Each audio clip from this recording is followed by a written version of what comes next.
Night and High Stakes Fantasy Football Show exclusively on the Better Sports Network. I am Eric Balkman from the Fantasy Football Players Championship, the High Stakes Fantasy Football Hour, and the RotoViz High Stakes Lowdown. Hi, hello, how are you? And welcome in. Follow me on the X at Eric Balkman. Follow the FFPC on X at FFPC as well. In fact, if you are looking for some action, if your season is already done, as Lee Corso would say, not so fast, my friend.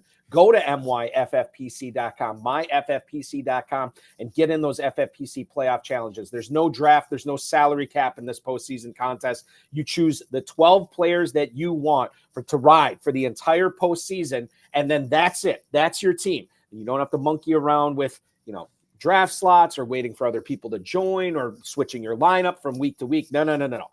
12 players for the entire postseason, and you could take your shot at a $500,000 grand prize at a $200 entry fee, or you can enter for $35 and still be eligible for a $100,000 entry fee. Or excuse me, not a $100,000 entry fee, a $100,000 grand prize. We're not at that level at the FFPC yet. $35 to $200 to enter. myffpc.com is where to go. Remember, only one player per team. If you want Mahomes, you can't have Kelsey. If you want Hurts, you can't have A.J. Brown. That is how we run this contest, and it's how we've run it for over 20 years now. It is the most fun contest we do, and it's still your final chance to win $500,000 before the end of the season. Want to shout out Tyler Soto, our producer behind the glass tonight. Welcome in, my co-host for the next 2 hours, ladies and gentlemen. You read all of his work at DraftSharks.com. You follow him on X at PeakedInHS_FF, PeakedInHS_FF. Please welcome back onto these airwaves, Mr. Alex Korff. Alex, a happy new year to you, and thanks so much for chopping it up with me tonight. Absolutely. I'm happy to be back. It'd been, I don't know, it's been a couple months or a couple weeks. A couple months, right? A couple months since you've been on. Good. And we could put off the fans' desires no longer. We have answered their prayers. Alex Korff is back on, a guy who, despite his self-proclamation that he peaked in high school, we know that you have not, and we're glad to have you on board tonight. Is DraftSharks the only place that we can catch you? I feel like you got other stuff going on too. So I do. I have my own website. It's called Peaked in High School, spelled with a K, not an H. And that's where I do more of a market approach to trade value charts. That was kind of my niche. That really is my focus, is generating trade value charts and focusing on trading really and that's how they found me. So I still kind of have that going, but most of my work is really over at DraftSharks. PeakedInHighschool.com, right? That's the website. Yep. Okay. And then do Patreon as well? Do you have a Patreon? Yep. Yeah, they're linked. They're linked. Okay, perfect. Yeah. Got it. Okay. Now, the other thing I wanted to ask, when you talk about these trade charts, are you doing them strictly for redraft? Are you doing for dynasty? Like what is your process here with this? Yeah, so I started out doing only redraft, and then started doing dynasty maybe 3 years ago. And that now I get more demand for dynasty. Well, dynasty's year round, right? So I just released an update on Sunday. I'll update them again on Sunday. I created a new database that will track it, so you can get more of the changes in the value yearly or not yearly, weekly. I was doing it monthly before, so that's new for 2024, which is this year. So a little bit more granularity. You'll be able to see kind of those trends a little bit more. It's kind of something I've been kicking around and finally had the chance to work on. And as far as DraftSharks go and your duties there, what's the content? Because you're the product manager, so you are managing the products there. Basically, whatever product is being churned out, you have a say in it. What are you all doing over at DraftSharks specifically, so all our listeners and viewers can check it out? So one of the big projects we're getting ready to roll out. We have our draft war room, but soon we will have a best ball edition of that syncs directly with Underdog and FFPC, where it'll pull in your board while you're drafting and be able to see best ball whenever that kicks off. I mean, those will start. I mean, some people maybe have already started. I don't know. But our board will be live. I think the goal is around the Super Bowl, so they're working on that now. That'll be going. We're increasing some of our IDP projections to go even deeper. I'm working with Matt on that. That's what I was working on all day today. It was a big research project looking into IDP to help him out. We are working on improving our auction draft war room settings. So it'll keep track of your budget and everyone else's budget and then adjust the value of a player depending on how the budgets of everyone as well as your budget. So working on that algorithm a little bit is a project. So we really have a lot going on. A lot of new tools that we're working on that are going to be a lot of fun. Always innovating, right? Always innovating new tools. I mean, it's just like, well, and the thing is too, like and by the way, we have a great show for you tonight. We're going to get into this first segment. I want to talk about the non-playoff teams and sort of like, because we'll have, as you pointed out, Alex, FFPC is going to have best ball, never too early best ball tournament. It's already, I mean, we already have one league filled. We haven't even officially announced it yet, but people somehow found the landing page for where you can register for it. We filled up the league already. So we'll have that going on here in the next few days. We'll officially announce it. But yeah, other best ball drafts as well. So I want to touch on sort of the non-playoff teams, and then bottom of the hour, we'll take a look at the NFC. We'll take a look at the FFPC Playoff Challenge preview from an NFC standpoint. Then at the top of the hour, we'll go through the AFC, and then you and I will submit, or we won't submit it, but we're going to build a lineup in the Playoff Challenge tonight and see how that goes. So that will be the show. It is heavily dominated by the FFPC Playoff Challenge, and I think. And maybe you can comment on this too. You know, back when I started playing fantasy football in like the early to mid 90s, you really had to dig for information. Then I want to say probably 10, 15 years later, that information was available to everybody, you know, especially with the explosion of Twitter, and it became easy to communicate different information to everybody. And suddenly the playing field was leveled. But now I feel like we're in a new revolution with advanced data, advanced stats, and using the information that's available to everybody and assimilating it sort of like so it's meaningful to help build better teams, to help you manage your teams better, and quite frankly, to get you more fantasy football money in your pocket. I think that's what we're undergoing right now is trying to take all this information and data and transform it into something usable for fantasy players, which is exactly what websites, especially yours, DraftSharks, is doing right now. Yeah, that's really the focus, is to not necessarily rise above, but take it to the next level, take a step higher, and then really get into it and see what we can do to return value, right? We want to win. At the end of the day, there's nothing better than beating your league mates. Yes, that is true. 100%. And let's try to do that right now with people getting set for 2024 best ball drafts coming up here. I want to talk, and I promise you it will be heavy on the playoffs, but before we do that, let's get into some news around the NFL for some non-playoff teams, which quite frankly, sometimes a little bit more fun. Colts, let's do it this way. So the Colts news, Anthony Richardson said today that he does not plan on changing his playing style going forward, despite all the injuries that he suffered in his rookie season. A guy that, you know, quite frankly, looked like he was going to be a world beater at quarterback and a potential league winner based on how well he was doing with his legs and how competent he looked with his arm, and getting, you know, putting players like Josh Downs and Michael Pittman, getting them the ball in positions where they could put up numbers. And that surprised me most. I knew the legs would be there. I didn't know that he would be this far along as far as throwing the ball. He says he's not planning on changing his playing style. I'll let you weigh in on this, Alex. That makes me nervous about drafting him as my starting quarterback next year, because we saw how that strategy turned out this year. It wasn't that he got benched. It wasn't that he was letting his teammates down and not putting up numbers. It was he just couldn't stay on the field. The best ability in the NFL is availability. And I think Richardson is probably going to be off my board because somebody else is going to take him higher than I'm willing to take him. I would take him as a backup. I can't trust this guy as a top 12 guy in 2024. No, he's going to go high, probably a lot higher than I'm also going to be willing to draft him. He has the potential to be a complete difference maker at the position, which is what we like to target, especially if we can get them in the late rounds. He was going in round 10 in 2023, depending on your format. But that was great. That you could grab him and then Geno or someone to have two safe one, or a safe one and then Richardson. But if he doesn't figure out how to slide or how to protect himself a little bit more, he's going to have a Cam Newton but much quicker trajectory to that, not being able to throw the ball anymore or just getting hurt too much.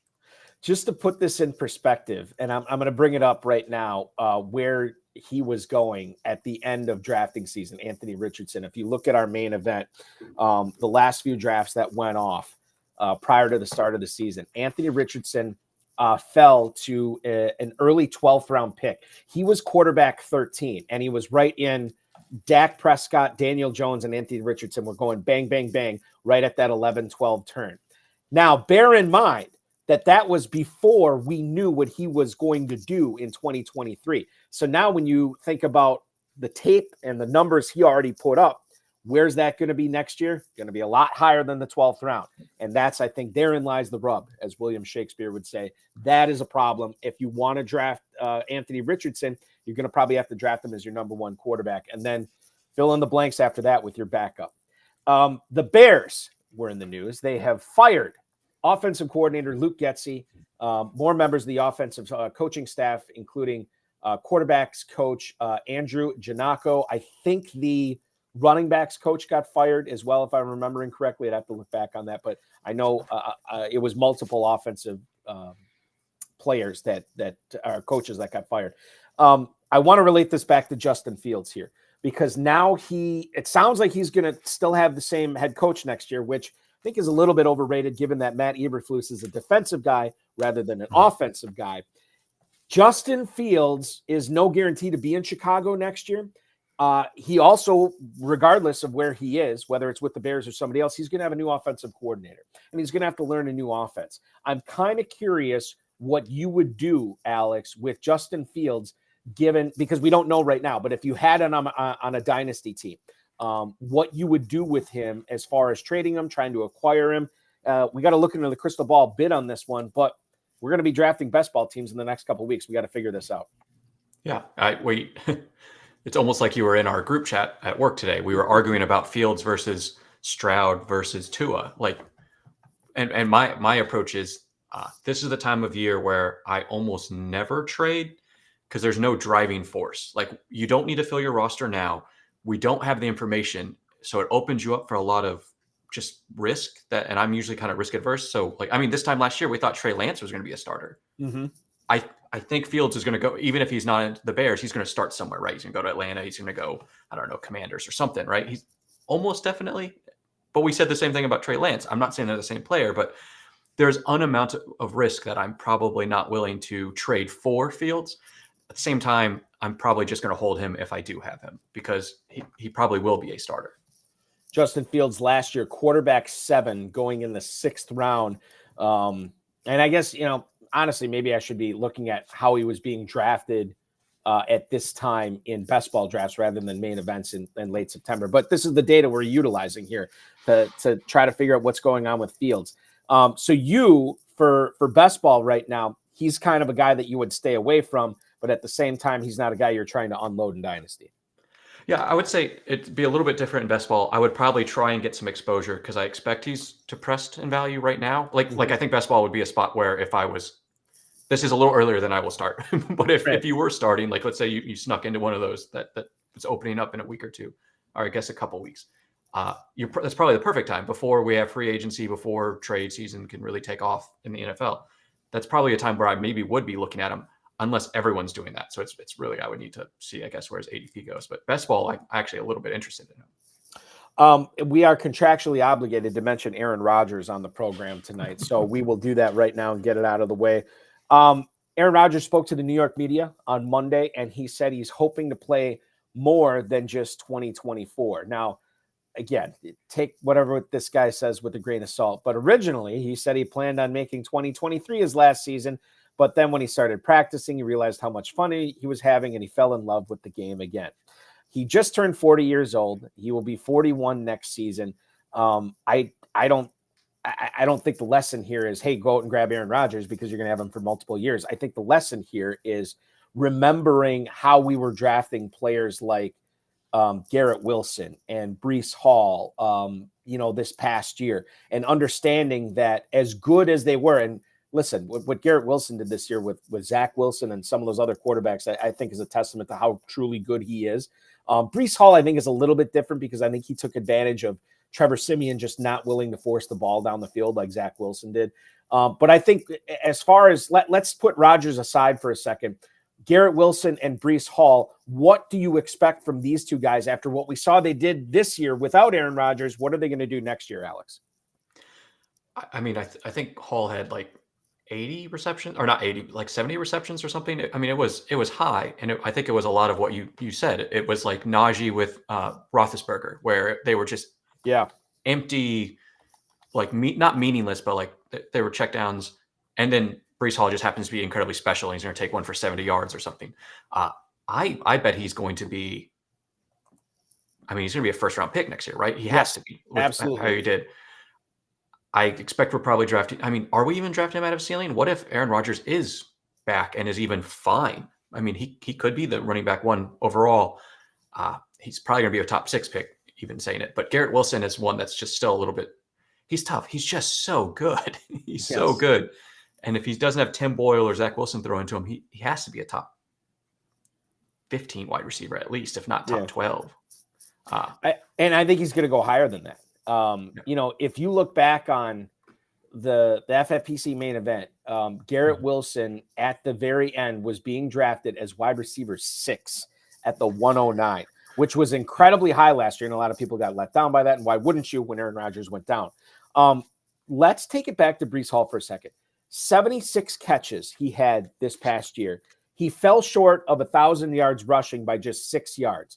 He ended up having, I want to say, about just a shade under 1,600 total yards. He had almost 600 yards receiving, too. Gets in the end zone 9 times. And this was a player, 2 things. Number one, coming into 2024, he will be a full year removed from the ACL tear, which is always good. And then number 2, if he would not have torn his ACL, he was going to be in the conversation for not only the top running back drafted, but the top overall pick if he would have stayed healthy. And this is what's so compelling, because there is not a lot of great running backs in the first round this coming year, or at least I don't anticipate there being a lot of great running backs in the first round. You could be talking about Brees Hall going 101 over Christian McCaffrey. And I know this is going to happen in some drafts. It happens every single year, but Brees Hall is going to be right up there with the top overall pick in 2024. Yeah, I could easily see him being top 6 for sure. Like you said, but he's going to go 101 in some leagues. 100% he's going to. There's going to be a Jets fan out there that hasn't cried themselves to sleep, and they're going to draft Brees Hall. Or a guy who had Brees Hall this past year and enjoyed the spoils of all these catches at the end of the season.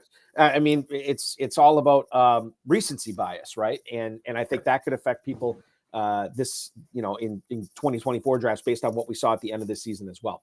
Trey McBride, holy cow, what a season for this dude. So he was 7th in the NFL. This is among tight ends. 7th in the NFL in receiving yards with 825. He was 6th in the league among tight ends in targets with 106, and he tied for 5th in receptions with 81. I have been saying the last few weeks, Alex, FFPC is a tight end premium format, and we have a lot of premium tight ends coming into the top of the draft board next year. Trey McBride, second year tight end this year. He's going to be in his 3rd year next year. Wheels up for him. But then you think about Dalton Kincaid, and you think about Sam Laporta. Now, we won't have Hawkinson, which is unfortunate, we could talk about Hawkinson if you want, but you also have Michael Mayer, who I think made some strides at the end of this past season. And then the 2 Packers guys, Luke Musgrave and Tucker Kraft, take your pick there. So there are a lot of young tight ends that went lower in drafts this past year that will not be as low this coming year. And Trey McBride is going to be right up there. Well, I should ask you this. Should he be right up there with the Mark Andrews, the Travis Kelce's, and those tight ends of the world? Where does he end up for tight ends on your board right now? Is he the first guy off the board, top 3, top 4, top 6? How do you look at Trey McBride in 2024 drafts? I think he has to be top 6. I think there's, I mean, that's a pretty low bar in the scheme of things. Mm-hmm. But I mean, what is Arizona going to do at their wide receiver position, right? I think his contract's up this year, I believe, reasonably sure. Yep. And then, I mean, they have no one else. Michael Wilson's interesting if he can stay healthy, but he was like a 4th round rookie pick or something who flashed a little bit. But I mean, Trey McBride just passed the eye test and looked great. I mean, you said 825 yards, which was 7th among tight ends for the year. What was he the last 7 weeks, or once Zach Ertz went down? I bet he was probably top 2 or 3. I wouldn't be surprised if he doesn't go top 3 tight end, like probably maybe Laporta, Mark Andrews and probably him and maybe Kelsey are in there. But I mean, I think the sentiment behind what Kelsey has done, especially to at the end, has been pretty negative. So Trey McBride, I got to make sure I'm looking at this right, and I am. Trey McBride ended the season 8th among all tight ends for FFPC tight end premium scoring. The guys that were ahead of him, I mean, Hawkinson was number 1. We know that he will, just because of the injury, I don't even know if he's going to play, quite frankly, at all in 2024. Travis Kelce, Sam Laporta, yes and yes. Evan Ingram is interesting. We haven't talked about him at all, but that dude ended up with 104 catches for 884 yards, and he gets into the end zone 3 times. Did he lead the league in catches by a tight end? I think he did. He did. He almost broke the record. He was like 12 catches from breaking the tight end receiving record. It was close. I heard someone talking about it. I think his contract's also up this year, though. Yeah, and Jacksonville's not going to let him go. I mean, they're going to find a way to keep him on. So then Njoku, which we'll get into in a little bit, and then George Kittle we'll get into a little bit. Cole Kmet, quietly 70 catches, 678 yards, and 6 touchdowns. So and by the way, touchdowns are fluky. They're not sticky. McBride only had 2 of them. Everybody else in front of him on this list had more touchdowns than Trey McBride too. So there is something to be said for that. Top 6, I think, is at a minimum for McBride next season. It's going to be fun, and we know that who the head coach is going to be. We know who the quarterback is going to be. Like, we know all these things, which makes Trey McBride a little bit more warm and fuzzy to draft this time of year because so much more is known about him than some of these other tight ends. Speaking of players that came on at the end of the season, Kendra Miller, 73 yards rushing and a touchdown, 13 carries in the win over the Falcons in week 18. Now, Kendra Miller is an interesting guy. For Dynasty, I think he was going sort of at the end of the first round, early second round in rookie drafts, if memory serves me correctly. Alvin Kamara seems like he has lost a step. He is getting up there. In fact, I got to make do the old Norm Macdonald where he always did it on Weekend Update. Note to self, remember to send out Alvin Kamara trade offers in Dynasty, to try to get off of that and see what I can get as far as capital back. So then Jamal Williams, who obviously is under contract the next couple of years. And I looked at it today. It's not going to be, contract's not going to be easy to get out of until 2025. So he's going to be on the roster next year. But Miller is interesting because it sounds like Derek Carr is going to be back. It sounds like Dennis Allen's going to be back. We kind of know what to expect from the Saints. Miller's the type of guy that super talented guy, dealt with some injuries this year. I wonder if he's almost one of these like injury away type guys where if Kamara were ever to go down, it's going to be the Kendra Miller show much more so than it'll be the Jamal Williams show, Alex. Yeah. I think he was a guy that got hurt before his bowl game, I think, right? And then was hurt during the combine. He was coming back, I believe, from an ACL. And we knew he was going to start slow. He started slow, got hurt even more. He effectively played, that was his first game, kind of. I mean, he finally got his feet under him. And all it did was ruin his dynasty stock. So now you can no longer get him for a third or a late second. Right. Now everyone's excited about him. I think he's going to be the Mark Ingram to Alvin Kamara. Like, I think he has that kind of potential of, 2017, whereas Mark Ingram and Kamara's rookie year, where they were just thunder and lightning. Like, I think that could be the style that they run even next year. I'm trying to get him in dynasty if someone wasn't paying attention week 18. Yeah, Kendra Miller is a perfect guy to acquire heading into rookie drafts too, right? Because everybody's going to be super excited. And I've noticed this over the last few years too. It always seems like these running backs we get super excited about in drafts, in rookie drafts. They kind of have to marinate for a year before you can really take advantage and deploy them, unless there's like an injury concern or something like that. Then they might step up. But Miller's a perfect example of a guy that if you hit it right, you have the opportunity to really cash in on some big time fantasy value with Kendra Miller. The Jacksonville Jaguars I want to touch on here. They had a weird season. They started off, I believe, 1-5. Then they ended up winning 7 of their next 8 games, and then finished off the season losing 2 of 3, and they missed the postseason. They finished 9-8 on the year. Kind of curious as to your thoughts on what happened to them. and your outlook on the players that people will be drafting from Jacksonville next season, led by Travis Etienne, but don't forget about Christian Kirk, Calvin Ridley, who's going to be in his second year with Jacksonville, and then obviously not under contract with them though. Oh, Ridley's not under contract? He's finally off his rookie contract. It's his first year, and they never extended him. No, not yet. I think they can tag him.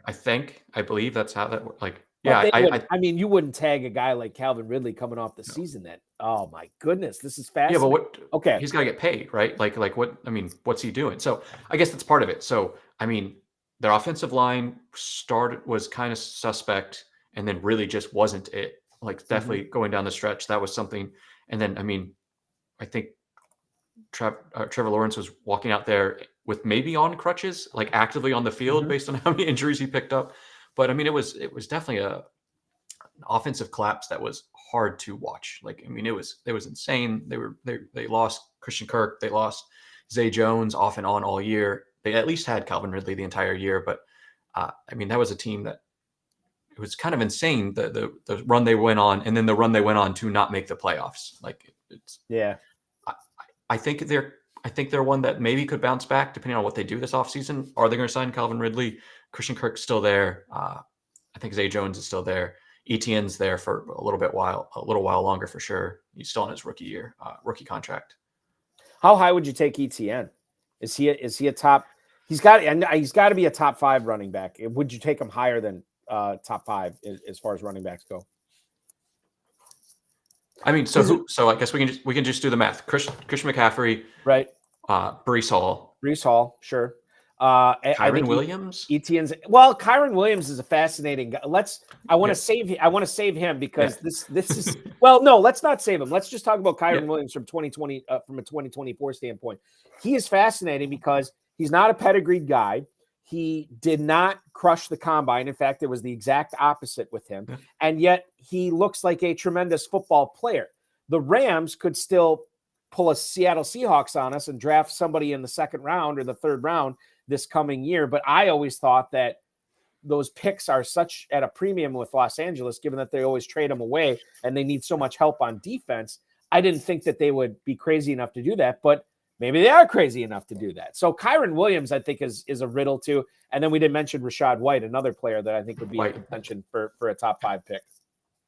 Yeah, I think we just kind of run out of running backs that we're super happy about after the top 3 or 4. So is it Etienne? Is it Barkley wherever he goes? Like we just, I mean, Austin Eckler's not up there anymore. Like we just there's a tier under the top 3 that could just be like the next 9 guys. I would listen to an argument for almost any of them.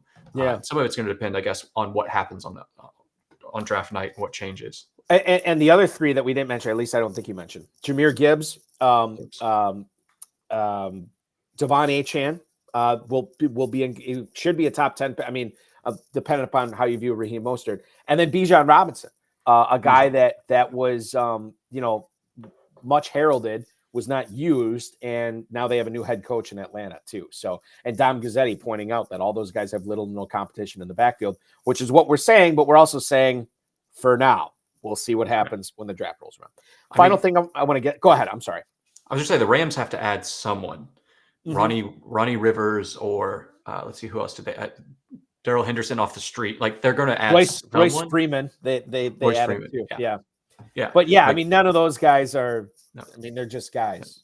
I would agree with you. They need to add somebody, and hopefully, it's like I was sweating out my James Robinson dynasty shares a couple years ago, and I was watching the draft, and the Jacksonville Jaguars took Trevor Lawrence first overall in that draft, and they had a second first-round pick, and then they took Travis Etienne, and it just crushed me.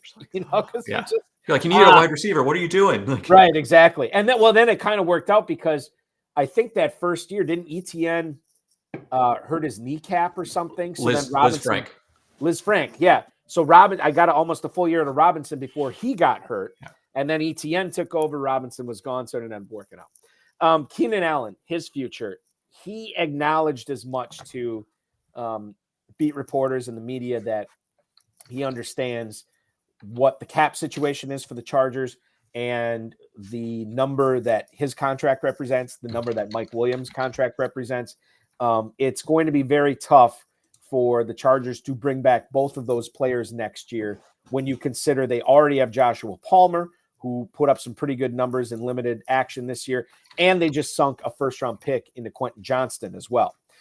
Keenan Allen, as far as drafting him goes, is he the type of player, Alex, where his skill set represents dominance no matter what offense he goes to, because he is such a skilled route runner, such a skilled pass catcher that, he could go to another team and still, catch 90 balls for 1,100 yards and 6 touchdowns, and you can draft him with confidence? Or is it more kind of a nuanced thing with Keenan Allen that the landing spot really will dictate how high we draft him this year?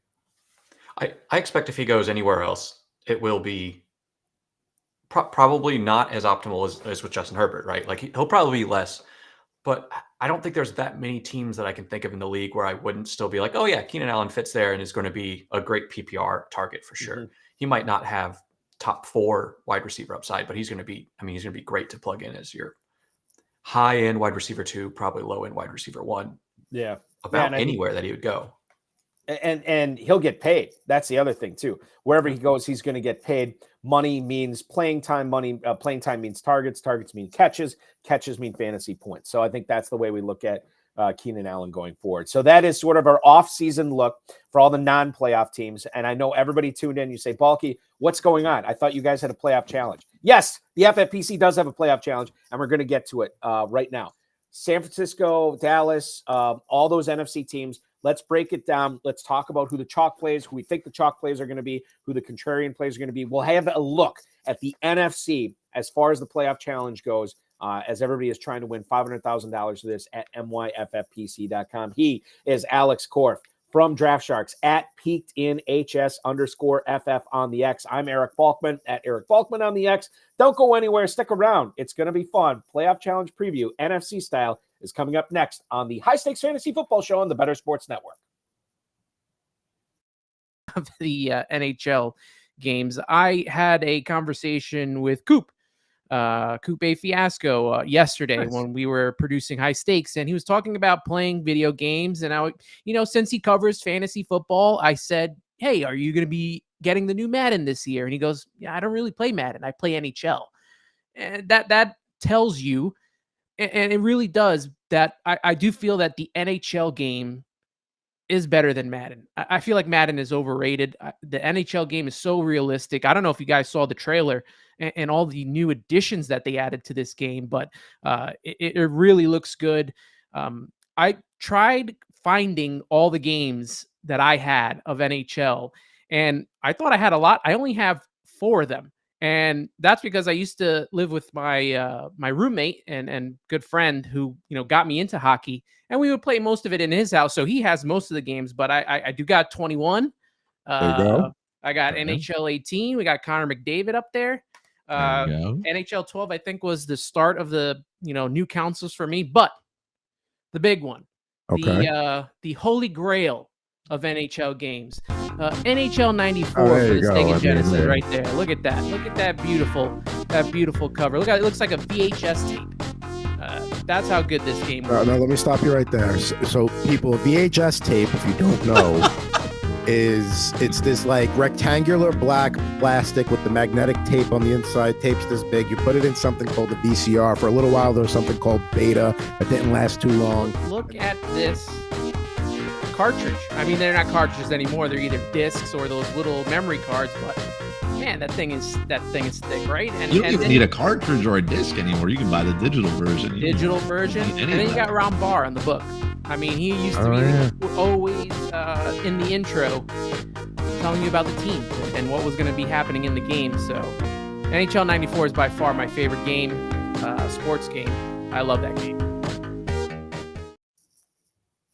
The High Stakes Fantasy Football Show rolls on here. 24 minutes until the top of the hour on the Better Sports Network. I'm Eric Balkman from the FFPC, the High Stakes Fantasy Football Hour, the RotoViz High Stakes Lowdown, joined by Alex Korff from DraftSharks.com and, of course, peakedinhighschool.com, peakedinhs_FF on the X.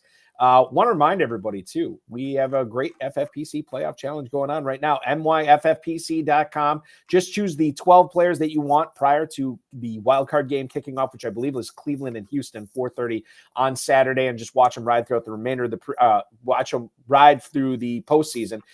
One player per team.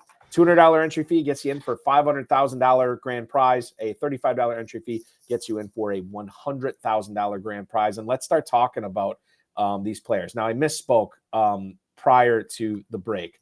Let's do the AFC instead of the NFC. And that in the business is called an empty tease, and I apologize, but this is the way we're doing it tonight. So we're going to kick things off with sort of like the favorite, I think, right now in the competition to win the Super Bowl this year, and that's the Baltimore Ravens. I think there's 4 players, and Alex, I'm going to list these guys off. If you think I missed any, feel free to let me know. But I list 4 guys here that I think are possibilities as your Ravens representative in the FFPC Playoff Challenge. Lamar Jackson, who I think is probably going to be the most owned Ravens player. Then you think about Gus Edwards, a player that could end up salting some games away late with the Ravens having the lead. The most dynamic receiver they have on the team is probably Zay Flowers, and I can't really make a strong case for Beckham or Bateman here. And then Isaiah Likely, who's come on. But late breaking news here, and I got this from my Shark Bites over at DraftSharks.com. Mark Andrews appears that he is going to come back at some point in the playoffs, potentially the first game as well. Now, Greg Schultz from Inside Injuries on The Athletic said that Andrews is going to reach optimal recovery before Baltimore's first game. That would be in round 2. So if you take Andrews as your Raven, you're taking a 0 from him in the first round because they're not playing. John Harbaugh said that Andrews, and this is probably like 2 or 3 weeks ago, he hasn't had any setbacks. It was a fibula fracture and a high ankle sprain in week 11 that did require surgery. When you talk about coming back from a high ankle sprain, you never really know how it's going to be until you get on the field. This kind of gums up the works for Isaiah Likely, or Alex, perhaps this makes it easy that we don't want Andrews or Likely because of how cloudy the situation is at Baltimore's tight end. Your thoughts on the Ravens, my friend? Yeah, so I had Likely as my tight end, the one that I had set. And then I saw the news from the guys and I was like, well, that stinks. I read a report from Edwin Porres, I'm going to say that wrong, where he also looked at the timeline of the injury, and he probably proposed he would come back. Mark Andrews would come back a little slow, just because you're coming back from a high ankle sprain and a fractured leg, right? That's important, right? Yes. So he wouldn't be surprised if he sat the first game of the playoffs and then came back for the second one still slow. So Likely is maybe still interesting. Maybe he's a contrarian play that you need to do. But I expect a lot of people will probably pivot to Lamar, who is probably going to be the second most rostered or owned quarterback, I would say, or Flowers is probably going to be.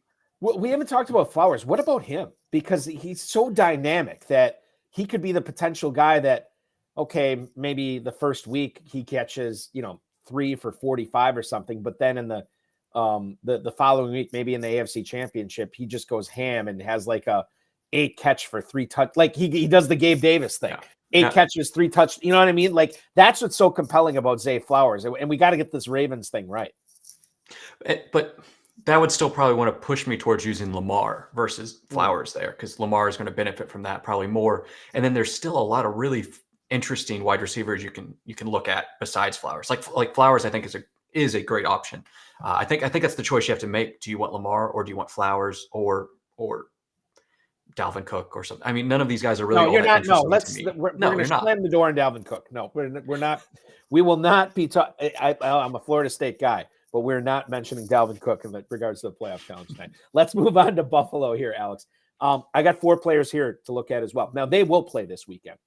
You have Josh Allen, James Cook, Stephon Diggs, and Dalton Kincaid. Cook is a guy that's really been coming on, and as Buffalo has understood that, hey, we can run the ball too, in addition to passing it. This is great. Stephon Diggs, like if this is James Cook right now, like Diggs is like going the other way, and they've kind of met in the middle. No Gabe Davis, it sounds like, for week 1, maybe longer than that. And then Dalton Kincaid, obviously going to be dealing with the Dawson Knoxes of the world. But Kincaid has already shown us that he can be a force catching the ball from Josh Allen. I had the $500,000 champions from this competition last year, Judd Rosengart and Phil Orban, on the Road of his High Stakes Lowdown earlier this week. We formulated a lineup live on air, and these guys really, well, Phil more than Judd, really bang the table for Josh Allen as their quarterback. And quite frankly, if you like the Bills and you think they get to the Super Bowl, Josh Allen's almost a slam dunk for your Bills representative. Yeah, I think Josh Allen is going to be the most rostered quarterback for sure, because he has the opportunity for 4 games. He's good. He has 15 rushing touchdowns or something insane already this year. You know he's going to do that in the playoffs if he makes it through. He doesn't have a terrible path to get there besides the Ravens. I expect, like, he's spoiler alert, he's going to be in mine, almost guaranteed. Okay. He's going to be my quarterback. Yeah. And it makes sense. I mean, you can't underrate that 4th game that he will get that Lamar Jackson will not get. And if Buffalo does upset Baltimore, or maybe Baltimore doesn't even make it to the championship game, and Buffalo's hosting the AFC championship game, man, wheels up for Josh Allen. Moving on to Kansas City. Another 4 players here, I should mention. Mahomes, Pacheco, Rashee Rice, and Travis Kelce. Those are the 4 guys. Now, Kelce has sort of been a slam dunk player the last several years because of the tight end premium scoring and knowing how important he is to that Kansas City offense. We've seen some Patrick Mahomes for sure in the past. Mahomes getting to and winning the Super Bowl certainly has helped his causes. He's put up some good numbers there. Pacheco as the lead running back on an offense that should have to rely on him in order to get to the in order to get deep into the postseason. And then Rashee Rice, a player that really has come on at the end of the season to a point that I didn't even envision him doing this year. Certainly Marquez Valdez-Scantling and Kadarius Toney's performances had a lot to do with Rashee Rice's ascension. But at the end of the season, we're almost looking at this guy as a borderline top 10 start every single week. And knowing that this is full PPR, I think Rice is compelling here. For the first time in several years, this is more than a 2-player race as far as which chief you go with, Alex. Who do you think? Well, let's frame it this way. Who's the chalk play and who's the contrarian play here? Is Kelce going to be the contrarian play? I think you can make a case for that this year. Yes, you could definitely make a case for that. It's so for one thing, we know that game is going to be 4 degrees with a wind chill of -30. Like that's like that. We know it's going to be awful at Arrowhead. Could be one of the coldest games in NFL playoff history. Yeah. Like I saw that you could get tickets to it right now for $68 to go to a playoff game. Like that's at Arrowhead. At Arrowhead. Yeah, and I'll have friends there. I'm from Missouri. Like I guarantee I will have friends there that might die. We'll see. I think that makes Pacheco particularly interesting. I also just think Pacheco is an interesting play. I think Mahomes might be contrarian. I think that you'd be almost insane to do Mahomes, right? Like with that lineup and how they've been doing. I think Pacheco might end up being one of the more chalky plays off the Chiefs. And he runs so hard. His game is tailored for this, January march through the postseason. I remember there was a Packers playoff game against Colin Kaepernick and the San Francisco 49ers a few years ago. And the Niners ended up winning by about 3. Kaepernick had a pretty good game. But that was a game that was so cold. And I think it might have been top 5 coldest games ever at Lambeau. But they were handing out and by the way, I don't think the wind chills touched what is projected for Arrowhead. And I remember they're giving away free hot chocolate and free coffee. So like you walk in, you could drink free hot chocolate and free coffee. I was wearing like 4 layers, maybe 5. I had hand warmers and toe warmers. I put in my boots and my gloves. And I remember just like I was burning up walking in there. Like I'm overdressed. I'm so hot. And then standing around sitting there for like 10, 15 minutes. I'm like, my God, like I'm already getting cold. And think about what it's like for those players too. We'll get to Miami in a little bit, but I think a lot of the stuff we said about Mahomes and Kelce could apply to the Dolphins as well. To Houston we go. Now we have more players here I've listed as possibilities. CJ Stroud, probably the rookie of the year. What he did this year was fantastic. Him and D'Amico Ryans in Houston. What a pairing. If you're a Texans fan, you're very excited. Devin Singletary, a guy who has taken that running back, that backfield away completely from Damian Pierce, and really has had his run of the mill, or whatever the term is there, because of all the catches that he's been making too. He's been very valuable for fantasy. Not quite as valuable as Nico Collins, who's put up some baller numbers all season. In fact, I wanted to look this up. As far as receivers in the FFPC this year, if we go weeks 1 through week 17, we don't count week 18 because we don't do that in fantasy. Nico Collins ended up being wide receiver, I think 20 on the season, and that's missing games. I mean, 70 plus catches, 1,100 plus yards. So I think Collins is very interesting in a game that could be high scoring. I'll look up the spread in a little bit. Noah Brown, I just threw in there as a super contrarian play. And then Dalton Schultz, tight end premium scoring. We could talk about him as well. The other options here could be Kaimi Fairbairn. It could be a defense here. Houston is a home underdog in round 1. If that plays, then you probably don't want to go crazy with like a Stroud or something like that. But for flexes in this competition, it gives us a little bit of room to try to explore the space, as Christopher Walken's Bruce Dickinson from Saturday Night Live would say. We can really explore the space with the Houston Texans in your exploration of this team. How do you view it? Yeah, so I know Noah Brown is limited with a back injury. So he's one that I would have to be very contrarian to try and do. Mm-hmm. And I don't think it's insane if he was healthy in particular. I think I was looking, Jared wrote a great article breaking it down that Singletary has the worst matchup of any player this week against the Browns. Just Browns, yeah. Just so Singletary's probably off my board or off my. So that leaves really Stroud. If you think that they're going to win and then make a play, there's some logic there. It's probably not going to be my move. That leaves really Nico is an interesting flex play for me. That's probably who I would look at here. But I think Fairbairn's actually a really good choice if you want to fade the Texans. I have a kicker model, which is, say what you want about kickers in fantasy. I will speak no ill out of kickers in fantasy. Absolutely not. But you have a model that's been performing quite exceptional. Yes. So one of the inputs is a major input is the ability for a offense to move the ball and then not finish. Right.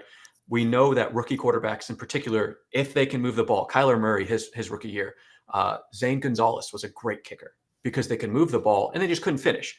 They've been doing that very well. So Fairbairn is a great option if you are fading the Texans because he's probably going to kick the ball. He's probably going to be a good play at your kicker spot, obviously. I think, and Dalton Schultz, he doesn't. No, Schultz is a good one too. I forgot Schultz. He might be my pivot if it looks like Andrews is going to be there. I think Schultz. If you think the Texans are going to win this week and then have 2 games, I think Schultz is a good tight end option. Yeah. Or flex if you want to get kind of crazy with it. That might be a good contrarian play. I just view like both of these games, and certainly Collins is the most talented pass catcher here. But I think that this game against, and I said I was going to look up the spread, and I totally forgot, or the point total on this. I'm going to look it up right now. It's low. Jared said it was low. Okay, so it's okay. So all right, well maybe that goes against my thinking on Schultz here, but I look at it from the standpoint of you could make a pretty strong case that Houston's going to have to come back in this game in the fourth quarter. And if that's the case, it leaves a lot of stuff over the middle for Schultz, something that CJ Stroud has done before. And then let's just say they win the game and then they got to go to Baltimore. I mean, that could be a carbon copy where they're trying to catch up in the fourth quarter. And the defense is willing to give Schultz all this like empty calorie catches over the middle. And maybe he gets into the end zone as well. I think that's what makes Schultz so compelling there from that standpoint. They are playing the Cleveland Browns in Houston. I got 5 Cleveland Browns I can bring up. And this is for anybody who's watching this. No, this is not a 2013 or a 2014 show. This is a 2024 show. And we're still talking about Joe Flacco. Yes, that Joe Flacco, who apparently his arm is bionic because he has thrown so many passes since he's taken over in Cleveland and been very successful doing it. He's aided in the backfield by Jerome Hunt and Jerome Hunt. Oh, that would be the guy to own if you get a Jerome Hunt. By Jerome Ford and Kareem Hunt. Hunt, I don't know. You can make the case that his game is a little bit more suited to the postseason, but Ford's been a force since Chubb went down. And then I think the two popular plays here, I love David Njoku. Amari Cooper, given what he did against Houston a few weeks ago, we can't write him off. A lot of options in Cleveland here, but they could be one and done as well. So we could bring in Riley Patterson. We could bring in the Browns defense, which has been stellar all season. Yeah, I was going to say the Patterson is a good play if you didn't mention him. I would even add him as a good target because once again, a team. I mean, Dustin Hopkins was a killer kicker through the season until he got hurt. I mean, I think he was definitely a top 5 kicker in points per game for a while because they also had the issue of getting down the field and then not being able to finish. It's really what we want in a kicker and their offense. I think I was joking that with the guys that Joe Flacco is probably going to win someone $500,000. Like he's right. Like some crazy person's going to get on there, put Joe Flacco in, and they're going to go to the Super Bowl. And I couldn't do it. I couldn't bring myself to do it. But I think Njoku's very interesting, especially if you think they're going to beat the Texans. I'm a little concerned about Cooper's heel injury and want to see a little bit more about that. But Jerome Ford is interesting. Also, the Texans have been a little tough to run against, but not. There's definitely better defenses out there than the Texans. According to the Shark Bites on DraftSharks.com, Amari Cooper said yesterday that his heel is getting better every day. He said if the game would have meant anything in Week 18, he could have played that game, and he expects to play on Saturday. I have not seen the practice report from today. I don't know if he played, but I do know he did not practice yesterday. And, if Cooper doesn't play and the Browns lose, you are taking a 0 at that position, something that the guys who won the $500K last year said you just simply cannot, unless it's a team on bye, you simply cannot afford to take zeros on these teams, which is why I think Njoku is the play for the Browns here for me. Although you do make a decent case for both Patterson and the Browns defense too, especially if you want to fade the Browns. Tyler Soto, our man behind the glass tonight, also reminding me regarding Flacco. He was on pace for 22 picks if he would have played a full season. And boy, would that have been fun to watch. Like just the best of both worlds every time the Browns offense takes the field. So some crazy person putting Flacco in there. It would not be me. It would not be you. It would not be a lot of the people watching tonight, but you never know. Dolphins. Let's talk about them. One of the most fun, interesting, entertaining offenses to watch all season long. And it seems like they are not crescendoing right now. They are not peaking. Whatever the opposite of the crescendo is, that's what they're doing right now. Tua Tagovailoa, his history in cold weather games has been awful.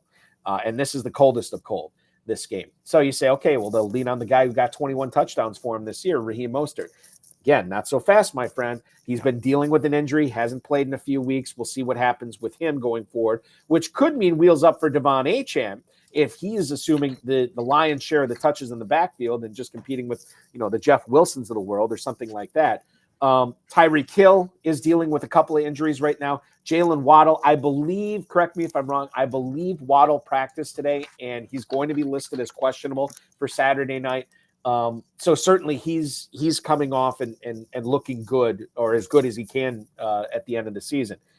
How do you see the Chiefs-Dolphins game turning out? I think that's what we have to answer. Is this a Chiefs victory? How confident are we in that, Alex? And if we are confident, who is the guy that is going to have the most points for the Miami Dolphins among the Mostert, Achane, Hill, Waddle consortium? Yes. So this particular game, I would project the Chiefs to win and it to be a low scoring game. And what that does is if we only get 1 week out of the Dolphins and it's super cold and we don't think that it's going to be a high scoring affair, I'm not really looking at Tyreek Hill or Jalen Waddle, maybe Achane or Achane, I think is how he likes it. Yeah. But I'm also a little bit interested in their defense as a kind of a fade of the Dolphins. Get them in for 1 week, and then you don't have to worry about that defense scoring negative the rest of the time. They get a little bit interesting for me. I do think that you'll probably see a lot of people with Tyreek Hill just in case they do win, because he's the type of guy that just is going to help you win. Yeah. World beater, I think, is what you can. And Tyreek Hill, remember, he was on pace for to potentially break some receiving records this year, and obviously injuries, caught up with him on that. Okay, so if we're looking at the Dolphins here, and we do believe they lose, but lose in a low-scoring game. By the way, that total on that Browns game was 44.5. It's not bad. Yeah. No, and this Dolphins-Chiefs game is only 44. So I think what's interesting is I would bet the under on that, though. But like if I had to pick, I would bet the under on 44. Okay, so if you're betting the under and you're saying the Chiefs are going to win, does that make? I mean, I don't even know how to take that for fantasy. I mean, is it an HN game? Is it a Hill game? Do you go contrarian and go Waddle over Hill? I think there's a lot of different ways we can go with this Miami game, even if we project Kansas City to lose and a low-scoring game. Yeah. So if you project Kansas City to lose, I think that makes. I mean, I beg your pardon. Even if we project Kansas City, let's take out the variables as much as we can. Let's project the Kansas City win. Let's project a low-scoring game. I still think that there's a lot of different ways that we could go with the Dolphins here. Yeah, I definitely think you could still do Hill or Waddle, and then that's not a bad. You get 1 week of good production probably in your flex, likely because like mentally you would put them in your flex if you're thinking they're only one game, even if you don't actually put them in your flex. I think that's a fine move. I think a contrarian play would be not to play either of them, and then to fill those positions with players you think that are going to get 2 games. Is there anybody else that you would consider besides? Let's throw Tagovailoa. You're not considering Tagovailoa, right?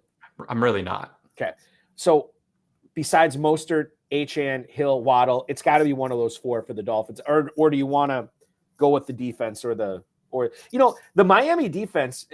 God, it's so beat up though. That's the thing. They've lost so many players to injury. It's tough to, you would normally say, oh, I can make a case for the Dolphins, even at Arrowhead, for the defense, but because of how Kansas City's been playing, but given how beat up they are, I don't think I could make a play for any of those. So I don't know. There's a lot of ways to go with Miami. Well, I'll tell you what, when we formulate our team at the end of the show, we'll revisit this conversation. Let's get into Pittsburgh here. Final team that we have not talked about in the AFC. Not talking about Mason Rudolph. Again, feel free to throw in kickers or defenses if you want, but the 4 position players I think that are interesting: Najee Harris, who has had a little bit of a late season 2023 resurgence over Jaylen Warren, who I still put on this list because of his game-breaking ability and his involvement in the passing game. And then Deontay Johnson and George Pickens, the top 2 receivers for the Steelers. Johnson, the possession guy, Pickens, the game breaker. Let's talk about the Pittsburgh Steelers here and how we handle them for the FFPC Playoff Challenge, Alex. I think they are. I know they're the biggest underdogs, point spread wise, and I think they have the lowest implied point total. Yes, all of the definitely. By a lot. Right. You are looking at, as I'm looking at it right now, you are looking at an implied final score between the Bills and the Steelers at 23-13, roughly. 13. I mean, that's 13. Like 1 touchdown. It's not great. Yeah. Which makes me want to be completely hands-off on these guys. Like, this is a complete fade. But that means that it is likely that one of them you probably should put in a flex. The question is which one. Like, the fact that there's 2 running backs makes me want to not touch them, and the fact that there's 2 wide receivers that play the position very differently, you're almost guessing at that point. So they end up being kind of a fade for me. But maybe that means the contrarian play is to grab one of them, because I expect they're probably going to have some of the lowest roster percentage of any team, of any player. Like you could I bet Deontay Johnson's one of the lower guys of the real potential ones. People might grab Pickens just because he might put up 195 yards again. And they might think, oh yeah, like we'll tell ourselves a story, but I bet Deontay Johnson would be very contrarian. All right. Let me throw this scenario at you. I know TJ Watt's out, right? And I know we are high on Josh Allen. Could you make a case for the Steelers defense, who still have Highsmith rushing the passer too in this game? Could you make a case for the Steelers defense, given that Buffalo has turned more towards the running game in December, and the fact that we could get 40-mile-an-hour wind gusts in this game too, which I think is a big reason why the total's at 36.5. Could you make a case for, even if you have Josh Allen as your quarterback, to also have Pittsburgh as your defense? I think that's a really good point, actually, because Josh Allen turns the ball over. Like he's known for that. So even if they give up, you said 23 points, 24 points, like, yes, that hurts you. But if he has 2 interceptions, 2 fumble loss between him and Cook, like, that's still 4 points positive right there. Like that's a fairly high floor. So I don't think they're a terrible defensive play for sure. I think I'm pretty comfortable in eliminating, even though I think Pittsburgh's going to have to come back at the end of this game. I'm pretty comfortable eliminating Johnson and Pickens because of the weather. The weather alone. Like, I don't want to mess around with stuff like that. So then it comes down to Harrison Warren. And since Matt Milano's got hurt, that was a primetime game, I think, a couple of months ago. Buffalo Bills defense, rush defense, has not been the same. And I think Harris and Warren are interesting there. Normally you say, oh, you're going to fade this team, you play the kicker. Do you really want to start Chris Boswell in 40-mile-an-hour wind gust? Probably not. So I think it comes down to, at least for me on this team, it's going to be Harris, Warren, or the defense. Everybody else, I'm kind of off the board on. Yeah, I think you summed it up very well. That is the AFC that we have summed up very well, or at least I think Alex has summed it up very well. I'm just sort of along for the ride here. Here's what we're going to do. We'll step out, take a quick break. Everything we just did with the AFC, we're going to do with the NFC. The Dallas, San Francisco's, Detroit, Green Bay, Los Angeles, the other teams I'm forgetting here. Who am I forgetting in there? Philadelphia and Tampa. God, the Monday night game. We're going to get into that. Alex Korff from DraftSharks, peaked in HS_FF on the X machine. I'm Eric Balkman from the FFPC at Eric Balkman. Stick around. Hour number 2 of the High Stakes Fantasy Football Show right here on the Better Sports Network starts in just a couple minutes. The Bears have to be one of the most inept franchises of any sport I've ever seen in my entire life. And they share the city with the White Sox, who are also inept. Like, that is how bad the Bears are.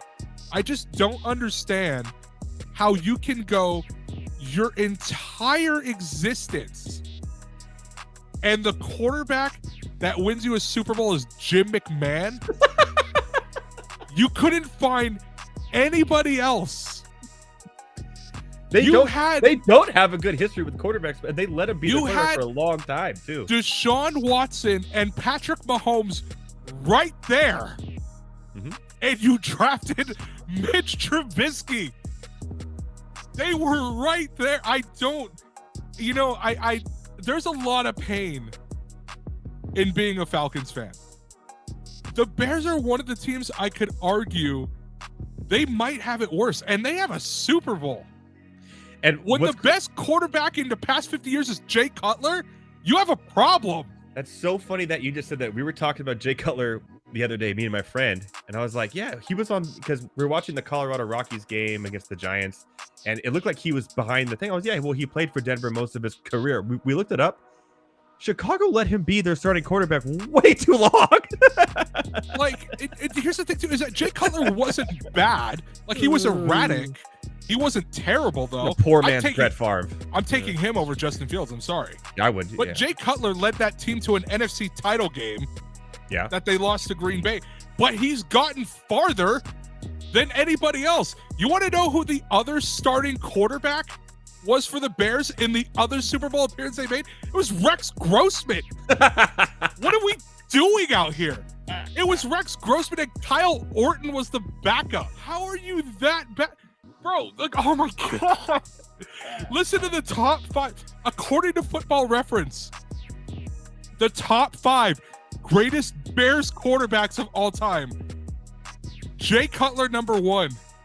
I can't believe it. Sid Luckman, who last played in 1950, is number 2.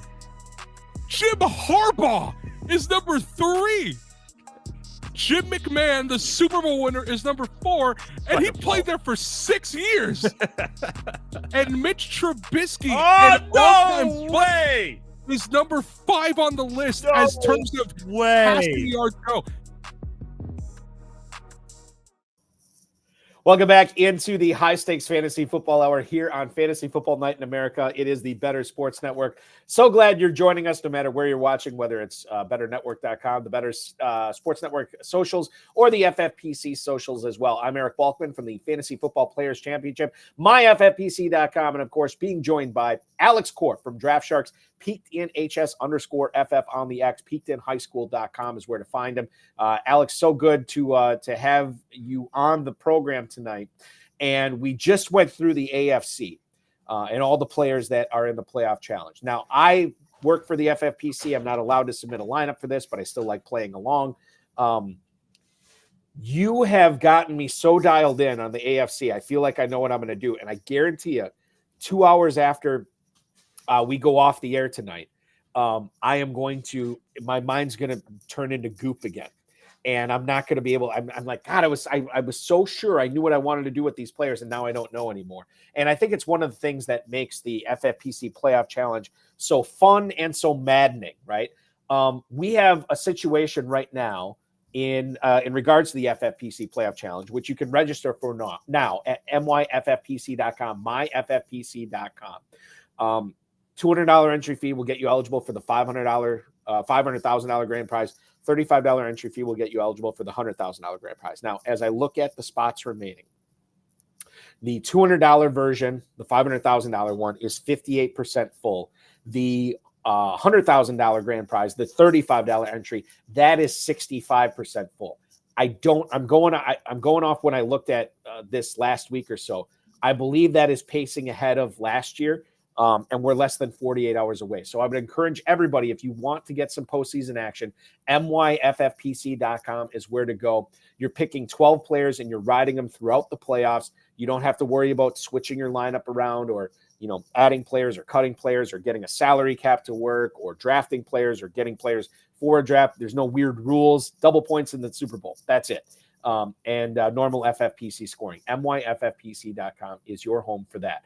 Let's get into the NFC. I think the most compelling team, Alex, is the one that very, very few people will get right because there are so many good options for the San Francisco 49ers.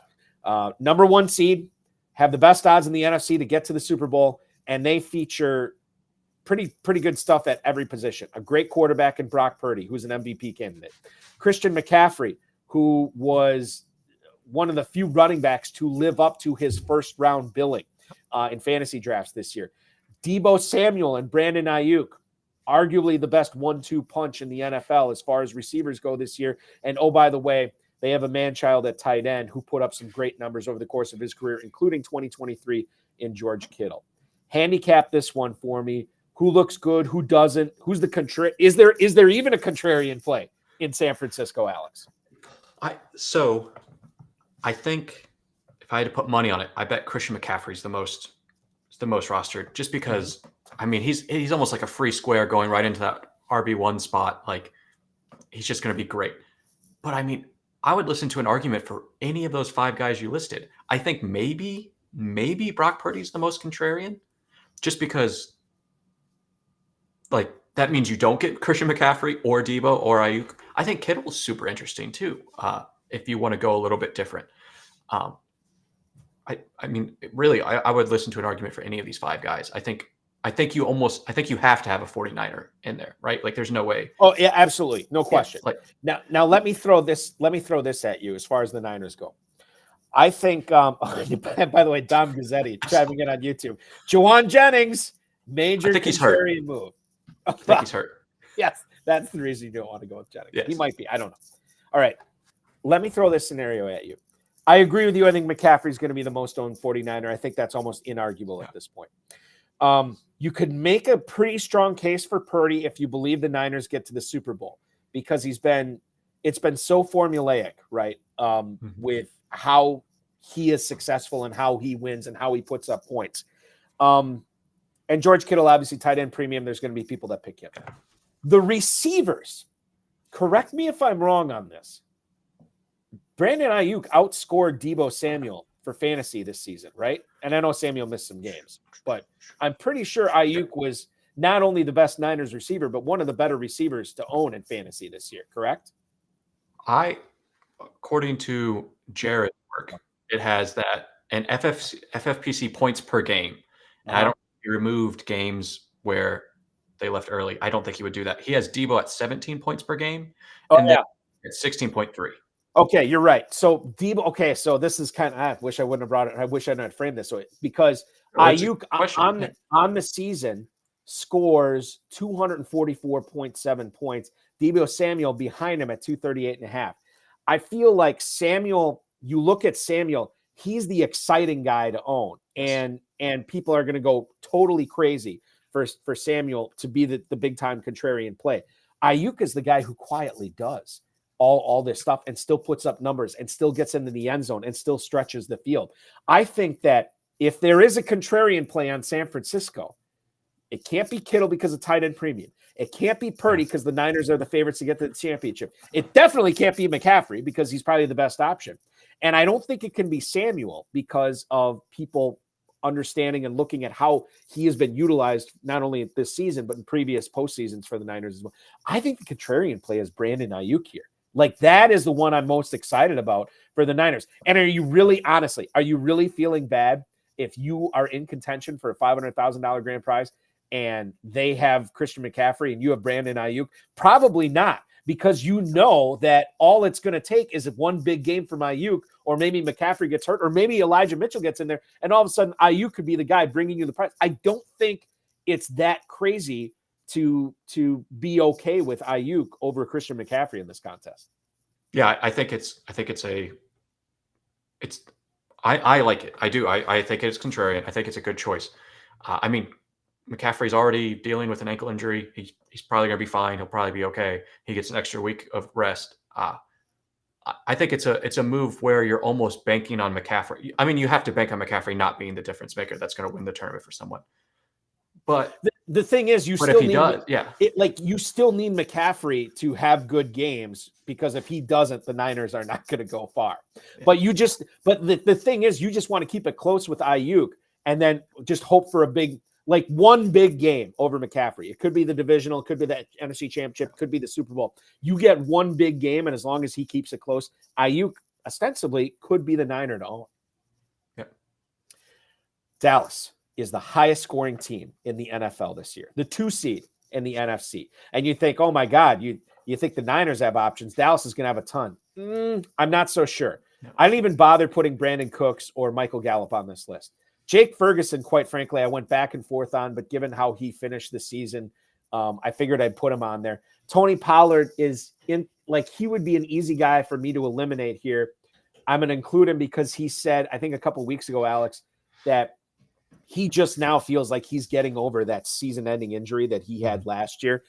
So that could be good for him in the postseason. And Dak Prescott, he led the NFL in passing touchdowns. You have to include him. And the fact that they're a 2 seed, if you believe in the Cowboys, you should believe in Dak Prescott. But my God, CeeDee Lamb was an absolute monster this year. Every single time the Cowboys went to that well, he came up with a ton of water and with a ton of production.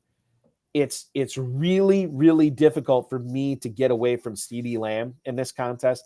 But if you did, and if you were made up your mind that Lamb is going to be so overowned that you need to go elsewhere, who would that Cowboy be? So using that exact logic, because I think CeeDee is going to be the most rostered. I think he's going to be on I think he's going to be 90%. He's a free square, right? It's CeeDee. Let's pretend for a second you're like, no, there's no way I'm playing CeeDee. So if we think CeeDee's going to be hyper owned and he won't be the player that helps you win, let's say that the passing attack's low. That means Dak's probably out, right? Yeah. That makes me take a peek at Pollard, right? Because what if it goes the other way? What if that passing versus rushing touchdown regression hits a little bit more, and Tony Pollard doesn't get dragged weirdly out of the end zone where half his body's in there, but the ball doesn't make it? Like, what if it goes the other way? Can you paint yourself, or can you create a story where Tony Pollard's the guy that helps carry the Cowboys to San Fran to their third game? Like, you can, right? I'm not saying that that's going to happen, but that's probably the story I would have to tell myself to not play CeeDee. Well, listen, if you are not you make it here's the thing. Anybody who plays somebody other than Lamb is telling themselves a story. That's the only way you can pick somebody else. Like there is a multiverse out there that exists where CeeDee Lamb will not be the correct play for the Dallas Cowboys. And if you think that's where you have to pivot, then go with God on that. But I'm telling you, like I look at what the Cowboys have done this year. I mean, what's he going to do? Win or loss, come back or running out the clock? He's still going to put up big numbers. And it's, if there's one player or one team in this competition that I think it's difficult to get away from, it's CeeDee Lamb in Dallas. Not saying we can't do it, but it's going to be tough. Detroit. Here's a fun one too. They're the 3 seed. They are hosting the Los Angeles Rams, and they have a lot of different options here. I'll include Jared Goff at quarterback because he's helming this masterpiece that Dan Campbell and the Lions have put together there. Jahmyr Gibbs and David Montgomery, sort of the NFC's version of Raheem Mostert and Devon Achane, or a rich man's version of Jalen Warren and Najee Harris.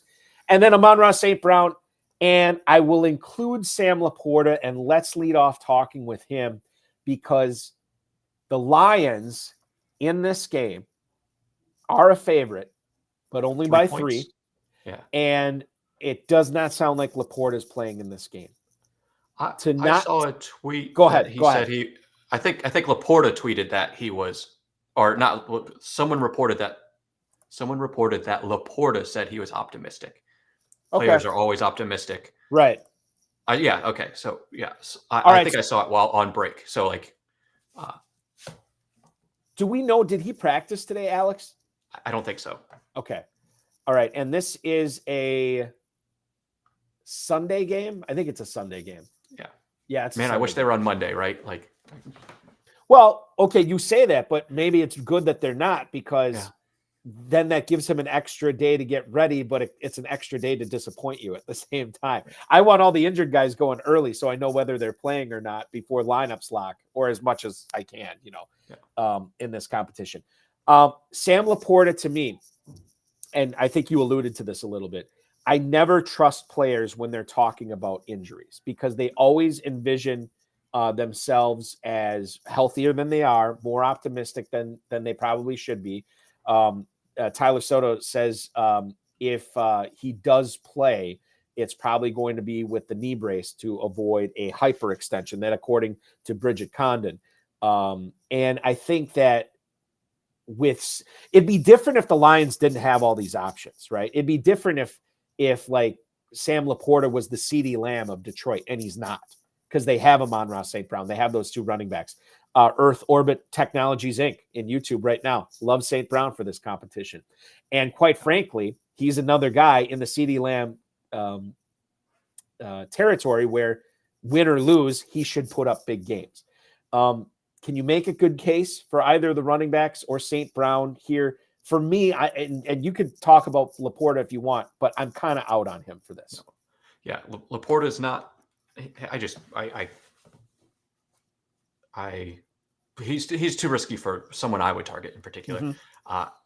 I think there could be an argument for projecting Detroit to lose this one, and then building your lineup around the Rams going 2 games. Right. Sure. So this is one of the more interesting games where you could go either way and then build your lineup based off of that. And what that would do is that would push me towards St. Brown. If you don't think that that's the case, then I think Gibbs can be a little bit interesting of just because it's almost harder to fill that running back position versus harder to fill that wide receiver. Like there's a lot of wide receivers that I'm okay with. There's not that many running backs that I'm super excited about besides like Christian McCaffrey or probably Kyron Williams that we can talk about later. But Gibbs gets interesting because of that. Or same with Montgomery. Like if you want to go maybe a little contrarian off of Gibbs and think that maybe Montgomery's going to get the touchdowns here. I think, and Dom Gazzetti, like, who is always going deep with us, and we appreciate it. Josh Reynolds, 79% route participation last week. He could be a sneaky guy too. Now, listen, if I'm submitting a lineup to this, which I can't, that is way too sneaky for me. That is like borderline super spy espionage sneaky, and I can't go that deep. Is there something okay, let's look at this. So Detroit plays the Rams. If they win, they go to Dallas. How would they beat Dallas? and now I'm telling myself a story. So just follow me on this narrative. How would they beat Dallas? By keeping CeeDee Lamb and Dak Prescott off the field. How do you keep them off the field? A strong running game. Well, Gibbs isn't really, to me, he's more of an offensive weapon than a running back. And I think you could make the case that if Detroit is successful in getting to the NFC Championship game, the guy who would probably be most responsible for that, at least in the second halves of these games, would be David Montgomery. Can you make a case for Montgomery here, given the fact that he might touch the ball more than any other Lion? Or you can, I guess, if you believe Detroit's getting to the NFC Championship game, maybe Jared Goff's the play. But your thoughts on Montgomery over Gibbs? No, I think that narrative or that story definitely would make sense if you think they're going to make it past Dallas. I think I would probably I think you could lean towards Montgomery there for sure. If you think they're just going to do the 2 games and get to Dallas and then play, then I think Gibbs is probably more interesting of being that weapon, of being that he's going to break off a 70-yard touchdown or something. They still lose, but he gets you 18 points or whatever along the way, 20 points. I think there's a good argument for Montgomery or Gibbs or Amon-Ra here. I would listen to it. I don't think Goff is in play for me. I don't think that he's going to get enough games at that pivotal position. Like you can't be getting zeros at quarterback in particular. And if the Lions do end up, I mean, you really got to be a believer in the Lions to take Jared Goff. I'm staying away from that. Tampa Bay, they host the Eagles. Not a lot of options here for me. Rachaad White, Mike Evans, Chris Godwin. 4 flexes make all these guys interesting.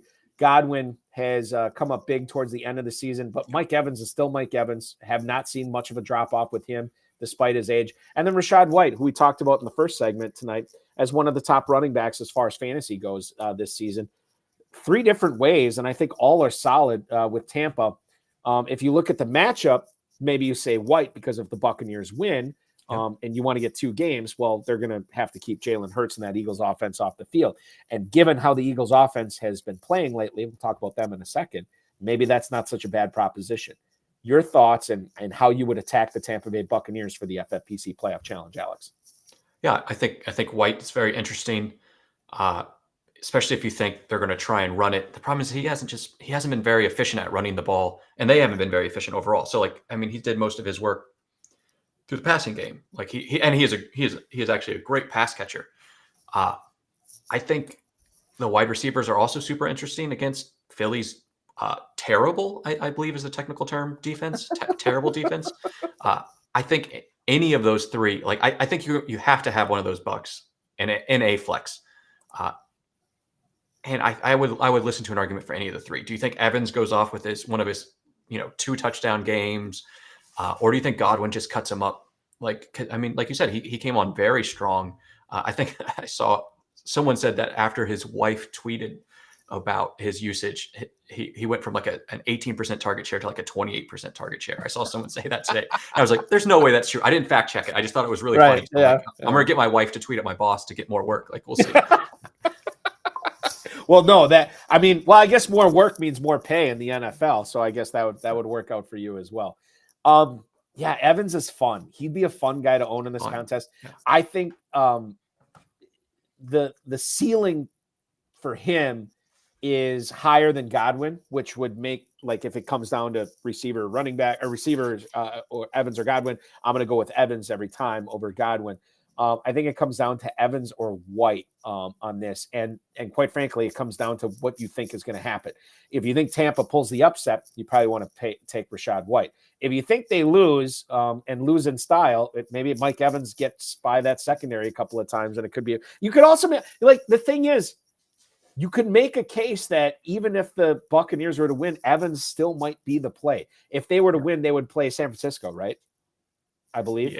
Yeah. Or I guess it would depend upon what happens in the other games, but probably. Yeah, if the Rams won too, then or the Packers, or so Packers, on and so forth. Yeah.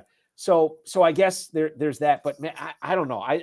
Mike Evans would be a fun guy to own in this contest. So that's probably the way I'm leaning, but I think you can make a case for White. But of those 3, who has the highest choice of giving you a 0 or nearly 0? Ooh, that's Evans? Okay, but it is Mike Evans. It's Mike Evans, right? But now that's another game theory thing. Do you want to go into this contest with fear in your belly, or do you want to go in with fire in your belly? That's the difference. Like Mike Evans is full on hardcore, let's go. Whereas if you go in with fear, then Rachaad White is probably your guy, or maybe Chris Godwin. I don't know. You can make the case for that as well. I am a fire in the belly, so I'm going Evans. Philadelphia. Let's talk about this team. A team that many people thought would be the number 1 seed in the NFC, and it didn't happen. This team is falling apart right now on both sides of the football. Jalen Hurts, clearly not healthy. We're going to include him in here because of the tush push and everything he's been able to do with his legs and his arm. DeAndre Swift, let's talk about him as well, because I think he's kind of compelling. I don't know what's going on with A.J. Brown and Nick Sirianni behind the scenes, but that gives me a little trepidation if I was going to pick A.J. Brown. Devontae Smith is dinged up. Dallas Goedert, tight end premium scoring. We have to look at him as well. A lot of different avenues to go with Philadelphia here. Which way are you leaning towards for Philadelphia in this contest, Alex? So A.J. Brown also had the knee injury and isn't practicing, last I saw. Smith practiced in a partial, I think is what I saw today. That makes, I mean, of those that jump out to me, Swift is the most interesting, to be honest. You have to fill that, yeah, you have to fill that running back position. He isn't going to fall down on the one every time. That can't keep happening, right? Like it can't. So I think he is interesting because he's a little contrarian. Hurts has the finger injury. They have a guard that's banged up. Their 2 wide receivers are hurt. Their main 2 wide receivers are hurt. Like, is it going to be a running game? The Bucs have been getting gashed on the ground too. Like, I can paint myself, or I can create the narrative of Swift going off for 200 yards and 2 touchdowns. He's electric. He can do that. He and Gibbs are similar levels of player. Of like, they can just do that they can just break a game. And if Brown and Smith and Hurts are all dinged up, what better way to put up points and then keep a lead? And the Eagles are 3-point favorites. Then ride DeAndre Swift. This could be a Swift game. That's an astute observation by you too. I think Swift is interesting. We're gonna have to talk more about him in the final segment. The Rams. Would you include Matthew Stafford in this list? I have Kyron Williams, Cooper Kupp, and Puka Nacua as possibilities, and I went back and forth. Is Stafford worth discussing here? And I guess the answer is yes, because I'm asking you about him. He's tough. So quarterback position, he has the possibility of getting 4 games and then times 2 in the Super Bowl, let's say. So let's say 5 games, right? Like in terms of math. So he is very interesting on the same field, same level as Dak or Josh Allen, where they can get that effectively 5 games worth of points.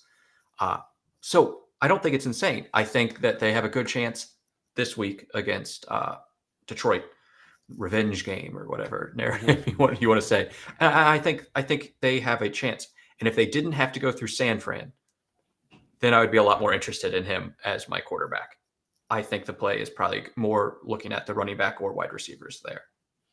All right. So and I agree with you. I think it is. It's weird to me to pick Kyron Williams because that is saying no against you're saying no towards the offensive player of the year 2 years ago or whatever it was. You're also saying no to one of the greatest players who put up one of the greatest rookie receiving seasons of all time. But if you say Cooper Kupp or Puka Nacua, you are saying no to one of the top running backs in fantasy football this season. So it has to be one of these 3 guys. You made the case for DeAndre Swift because you got to fill the running back position. Does that make Kyron Williams more attractive than Kupp and Nacua here? It does. So it can, I guess, is an argument. So let's say they go up against Detroit and they have a normal game, but they still lose. Do you think Kyron or Cooper Kupp or Puka have a better game? Or let's say they go and do win, and then they go against San Fran. That has absolutely been crushing running backs. Give or take, whenever, depending on which defense shows up. That makes me want to lean more towards, if I can find running backs that I find acceptable, leaning more towards the Puka or the Cooper Kupp having just an explosive 1 or 2 games. And then I would listen to an argument for either Cooper or Puka. I kind of like Puka. I think he maybe is going to be a little more contrarian. And he's just hard. He's fun to root for too. Like sometimes you just got to pick your guy.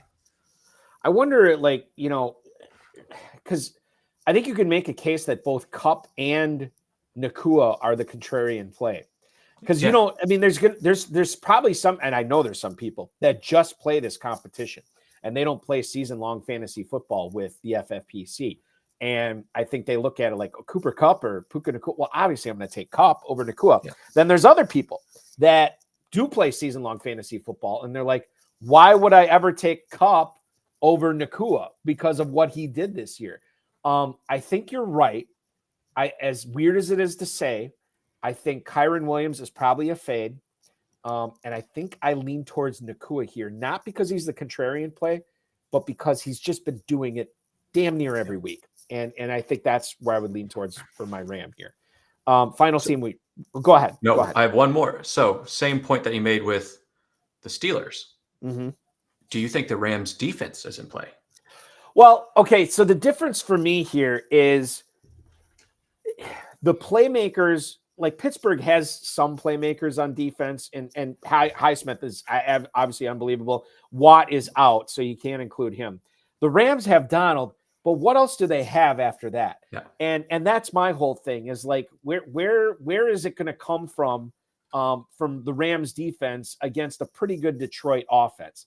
I can see it with Pittsburgh in 40-mile-an-hour winds. I don't know if I can see it with the Rams, but you see something here. Potentially. Yeah, I think so. Who knows Jared Goff better than Sean McVay? Oh, yeah. Great point. Like, yeah. It's a narrative. Like, what if there's a world where they just get to them? I'm not saying they put up like 20 points. They just don't kill you, and then they're out week one. Let's say the Detroit still wins. Mm-hmm. It probably would have just been better to play Puka or Kyron. I take it back. It's probably a bad point. I was thinking about it like, yeah, that wouldn't be a bad defensive play, but wait, then I don't get the offensive players that I'm actually excited about. I retract my statement. Okay. All right. Fair enough. We get it. Get it. Final team I want to talk about here.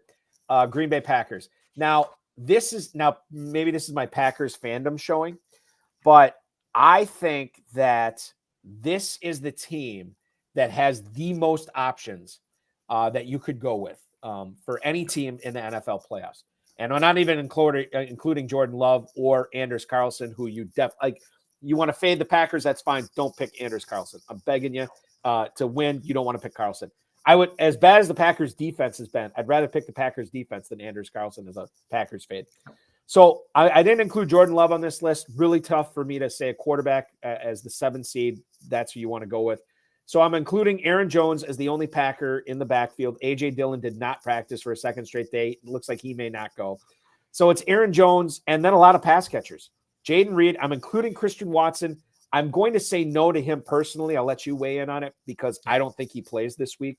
Romeo Doubs, Dontavian Wicks, who found the end zone a couple of times this past week, who I think is a criminally underrated player. And then the 2 tight ends, Tucker Kraft and Luke Musgrave. Musgrave, who came back in week 18, only played, I think, 11 snaps. He caught 1 pass. Tucker Kraft really has taken over that tight end position because Musgrave has so much catching up to do. So I guess if we narrow this down, you could make the case that it's Jones, Reed, Dobbs, Wicks, or Kraft, if we want to limit it like that. But I'll open the floor to Alex Korff, the non-Green Bay Packers fan in the room. How do you feel about this team in this competition? Yeah, I think I agree. Watson's probably just off my board, even if he does play. Dobbs is hurt with a chest injury is what I'm seeing as well. So he's just compared to Reed or Wicks has just not been as explosive or not fun, but just like I would lead Reed or even Wicks, who's like you said, criminally underrated. He's been going on. I am concerned that the Kraft versus Musgrave split might shift back more towards Musgrave now, like just another week healthier. He was coming off of, was it a lacerated kidney? Lacerated kidney, absolutely, yeah. Yes. And so maybe they were easing him back in a little bit. So what if he had, I think, an 18% snap share, which was 11 snaps, I believe. What if it's closer to 40-60 and that just ruins the value of both of them? That's kind of where my head's at on that. So I think Aaron Jones is very interesting. I think Jordan Love is a little interesting if you think you can get a little sneaky with it. The quarterback 5 on the season. Yeah, that's insane. And listen, I don't doubt Jordan Love's talent, what he's been able to do. What makes me doubt him in this competition is in order to pick a quarterback, you just have to pick a quarterback that's going deep.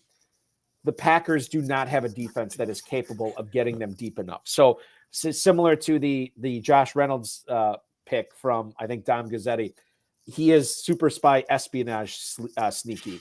Jordan Love, I can't do it. I could not do it. It's bad. Well, they have to go to Dallas and beat Dallas at home, who hasn't lost at home.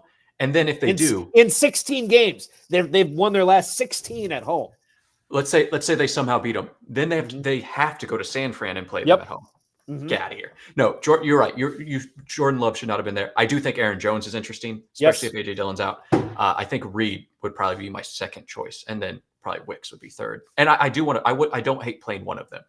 Got to have a flex, right? I think the great thing about the Packers is, like, you could make a case for any one of these guys being the leading scorer in this Dallas game or the Dallas/San Francisco game if they're lucky enough to beat Dallas, which I don't think they will. Tucker Kraft I'd throw in there too. I mean, the guy gets like 5 for 60 like every single game, and tight end premium, even if he doesn't get in the end zone, that's already like 13, 14 points. So I think there's something to be said for that as well.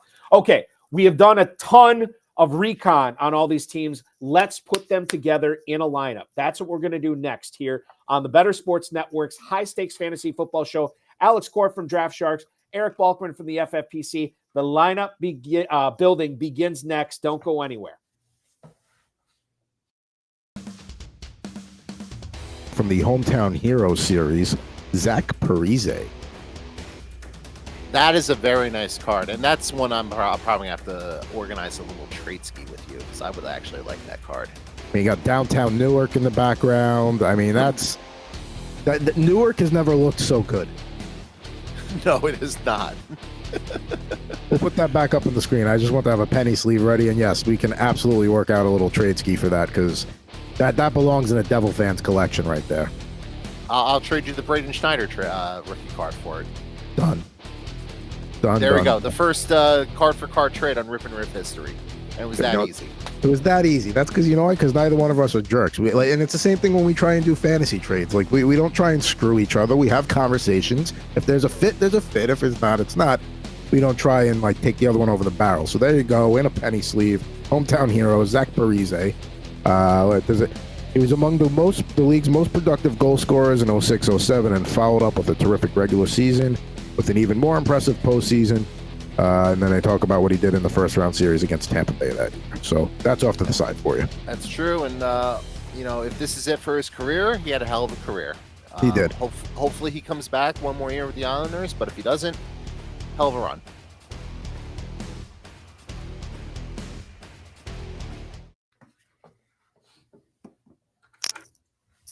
Welcome back to the High Stakes Fantasy Football Show, live here on the Better Sports Network. 22 minutes until the top of the hour. I want to remind everybody, in case you were not aware, that you can get a Fantasy Alarm All-Pro subscription right now. Unlock all the content for all sports, including annual draft guides, one-on-one expert access in the Discord, analyze matchups and trends in your leagues with the League Sync.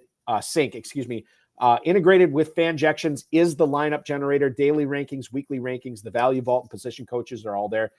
Check out the waiver wire, ownership percentages, projections, stats, and tools. Build better lineups, guaranteed. Get access to everything Fantasy Alarm offers all year.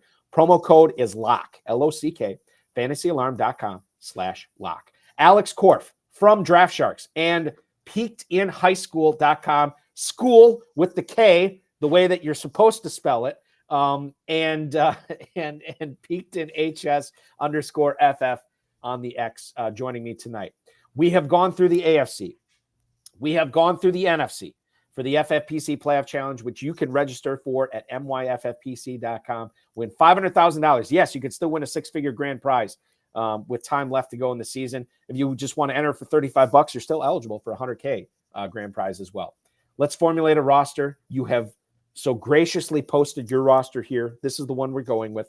This is the official Eric Balkman, Alex Korff, FFPC Playoff Challenge roster. Now, we'll start it off with quarterback. This was a player that let me ask you this. When you formulated this lineup, Alex, did you fill out your NFL playoff bracket first?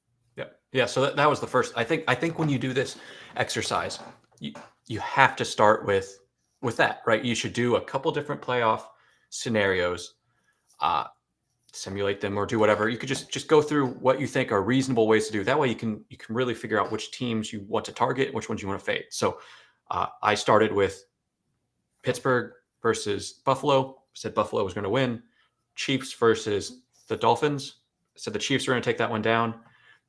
Houston versus the Browns. I actually picked Houston here because I thought they would be a little bit more interesting and would maybe be a differentiator in my lineup versus someone else's.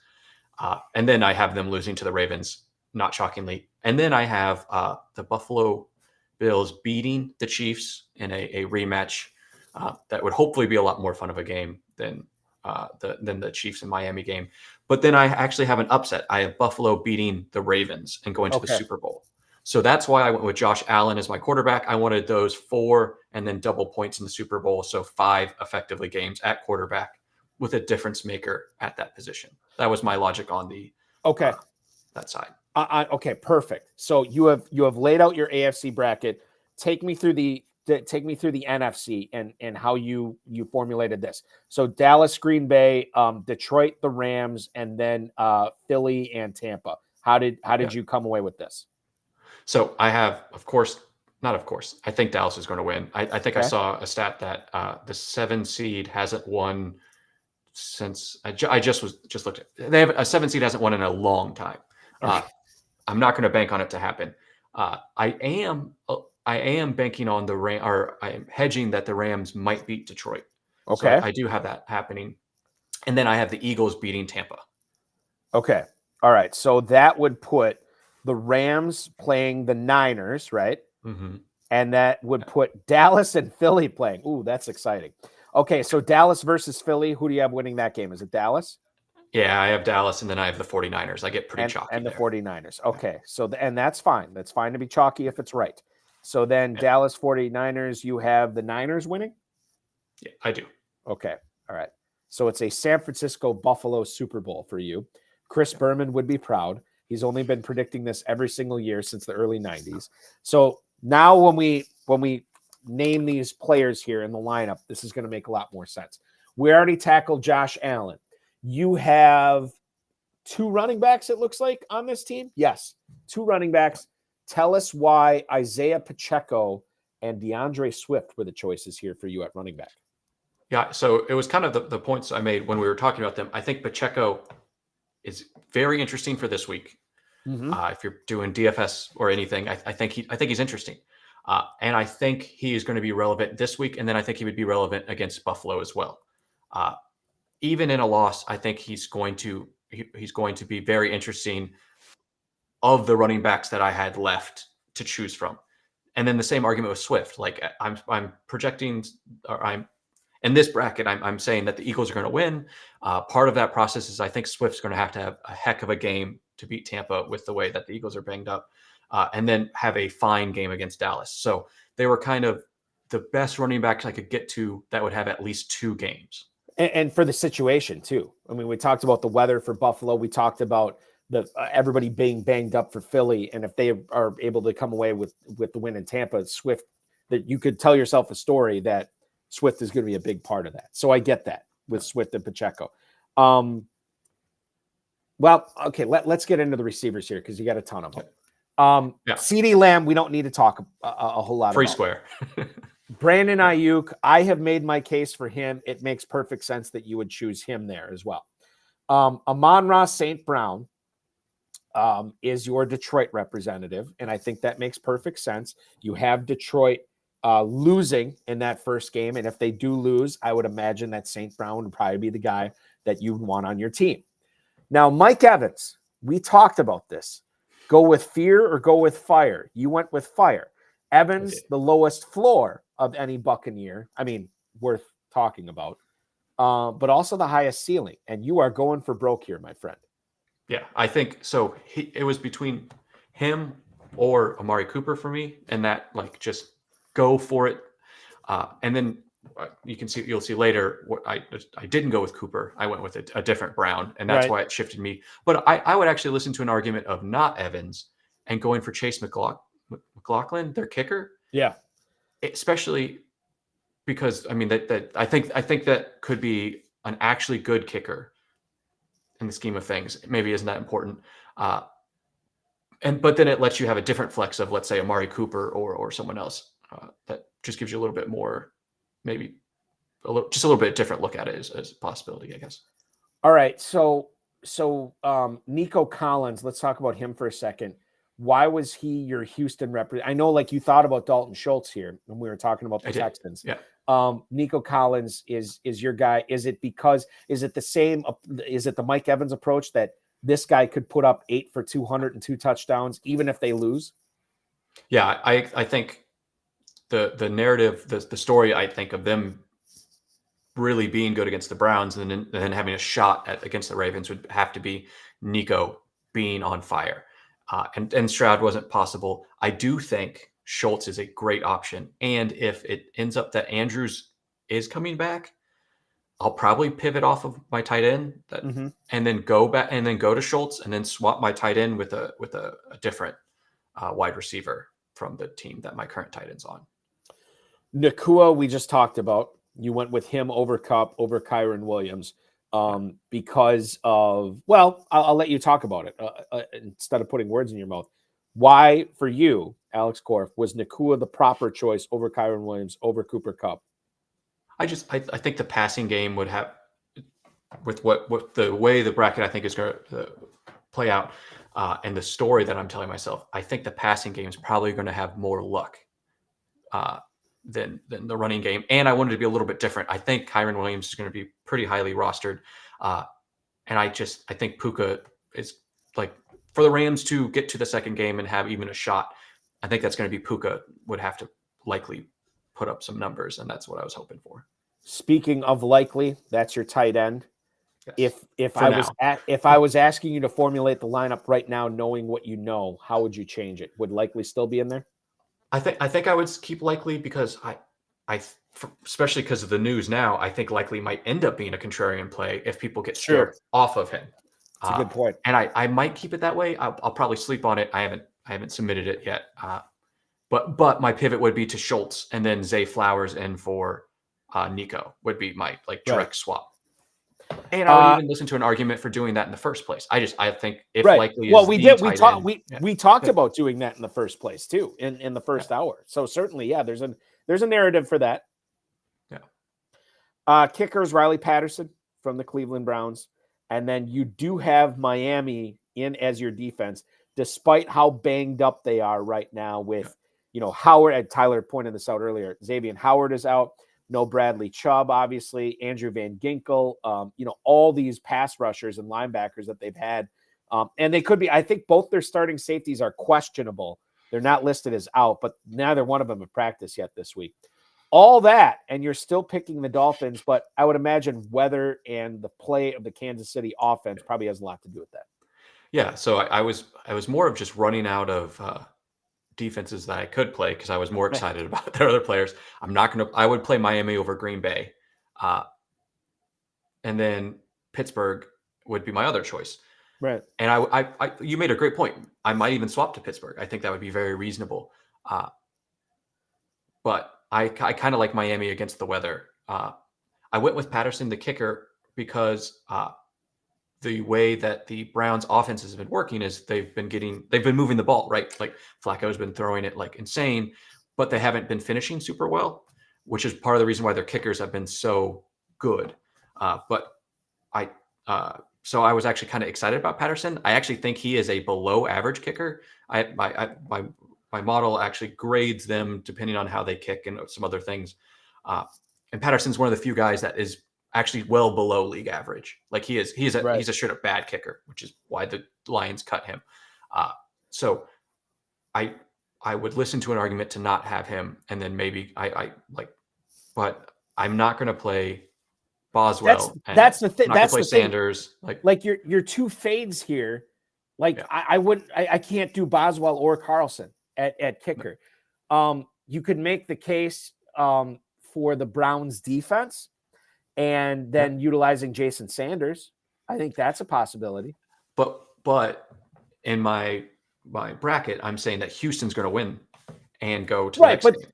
right. But So, yeah, so it's like, I mean, I'm just saying, like, a lot of people will fade kickers or defenses, and if that, we could pick at nits on this all day long. Yeah, and I'm going to pick at nits with you. So as I look at this team, so number one, the receiver, it is a receiver heavy squad. You have 1, 2, 3, 4, 5, 6 receivers on this team. 12 lineup positions. You have 6 receivers. In a season-long competition, season-long drafts, I will draft a lot of receivers. I'll draft some tight ends. I will, outside of maybe one hero running back, I'll fade running backs because they get hurt so much, right? And I don't want to mess around with that. In this competition that is only 4 weeks long, I think you can make the case that you could load up with running backs here. Not fade receivers, but go lighter on receivers, because this is a 4-week gauntlet rather than a 17-week gauntlet. And you know that, if a receiver or running back gets hurt, you're probably done anyway. You elected to go with a lot of receivers. And I'm kind of curious as to your mindset on why you went that way rather than, going with even 4 running backs or 3 running backs. You only have 2. Yeah, I guess I was more shooting for the moon, right? Like I wanted to go really high, and there weren't really any running backs besides like CMC that I was overly excited about. Mm-hmm. I think Aaron Jones would potentially be interesting if I decided not to fade Green Bay. Like you could maybe swap Aaron Jones in for Evans. I think that would be a choice, and you could do that, and then maybe take the Tampa Bay kicker instead of Patterson, and then kind of just do that swap ski. And I might, as we're saying this, even do this actually, because I think I like it better. I wasn't looking for floor. I was looking for ceiling, and then really just going all out. Okay. And I get that. Now, maybe that answers my next question, because you have 1 tight end. And I believe in this competition last year, the team that won the 500K had 4 tight ends on their roster. You have one of them, tight end premium, Alex Korff. Why do you hate tight ends? You went with the minimum, like Jennifer Aniston in Office Space. You went with the minimum pieces of flair in your lineup. You go with 1 tight end. And I think, and I don't want to put words in your mouth, but perhaps there just aren't that many big time ceiling plays at tight end in the playoffs. Your thoughts? Yeah, I think it's fading Kelsey. I think that's the big one was getting away from him. I do think George Kittle over Ayuk wouldn't be a bad play. Like I think there's definitely an argument for that. Sure. But then, I mean, there's some tight end positions, particularly with these teams that are just kind of muddy, right? Like the Likely and Andrews is a little muddy. The Kincaid and Knox one is a little muddy for me. Let's see. I'm sure I'm missing other ones. Well, okay. You want to talk about muddy tight end situations here. You can talk about the Packers with Kraft and Musgrave. You can talk about the Ravens with Likely and Andrews. I think Kincaid and Knox is maybe dirty rather than muddy, but still dirty for sure. Yeah. So I think there's all those situations. To me, there's 6 tight ends that you can choose from here tonight or this weekend. The 6 tight ends that I think are in play in the contest: David Njoku, Dalton Schultz, Travis Kelce, Dalton Kincaid, Dallas Goedert, and George Kittle. To me, Ferguson is out. I'm not going to include Laporta because of the injury concerns. I'm going to fade Kraft and Musgrave because there's just too much going on there. And the fact that Andrews could be back for the Ravens' first game is enough for me to say I'm going to look elsewhere other than Likely. I could be totally wrong on that, but to me, he would rank outside my top 6 tight ends. Yeah, and then with me projecting or choosing that the Browns aren't going to win, that kind of kicks. Then Njoku becomes a fade for you. Okay, so then it's 5. But if you swap it, if you flip it and say the Browns are going to win, are going to beat Houston, then Njoku should be in your lineup. Mm-hmm. If you think he's going to go 2 games and with what he was doing, especially with Flacco, he should be in your lineup. Like, totally. And well, I'll say this: I think that the position of tight end is not as integral in getting right as it is getting the players right in the format this year. Getting your Niner right, getting your Brown right, getting your Texan right, getting your who's another good example here? Getting your Bill or Chief right. Like I think that you could make the case for that as well. So that was tight end. And the last question I want to ask you here, and my apologies if you already answered this, you may have. You're fading the Pittsburgh Steelers, but you have the Dolphins in at defense. Ultimately, what was the turning? What ended up putting you over the edge, saying that you're going to use the Dolphins defense over the Steelers defense? Just how from Missouri, so I'm a Chiefs fan, so I don't know, maybe hating myself for how bad they've been. maybe I was emotionally hedging, right? Like, they're going to be so terrible. The Miami's defense is going to score 15 points or something. I don't know. Maybe it was a little bit of that internally. I don't think they're going to be highly rostered. I think they're not in a terrible spot to at least not be super negative. But I think Pittsburgh would be reasonable instead of Miami. Like, I think both of those would be. The logic applies to both of them at least. All right. So to recap here, the lineup that you put here on the show sheet, that's the lineup you're going with, right? Or as of right now. As of right now, yeah. Okay. Josh Allen at quarterback. Running backs are Isaiah Pacheco, DeAndre Swift. Receivers, CeeDee Lamb, Brandon Ayuk, Amon-Ra St. Brown, Mike Evans, Nico Collins, Puka Nacua at receiver. Tight end is Isaiah Likely, Riley Patterson at kicker. The defense is the Dolphins. And we are fading the Steelers and Packers. Jimmy Williams, a guy I compete in fantasy with every single year. Balky, is it blasphemous to fade Green Bay? No, because they got 18,000 options there, and they're probably only playing one game. So it is not blasphemous. That is something I'm worshiping. Okay, DraftSharks.com at peakedinhs_FF and peakedinhighschool.com, school with the K. That's everything, right, Alex? That's everything. Yeah. Thank you so much, my friend. You might have put together the $500,000 winning lineup. You never know. Thank you so much for hopping aboard tonight. I want to thank Alex. I want to thank our producer, Tyler Soto. Next Thursday night, 7 o'clock, Kevin Wheeler from the 33rd team joins us. The playoff challenges are live, myffpc.com, myffpc.com. Go there and register now before the contests fill up. The best of the Better Sports Network is up next. We'll see you next week, everybody. Thanks for watching.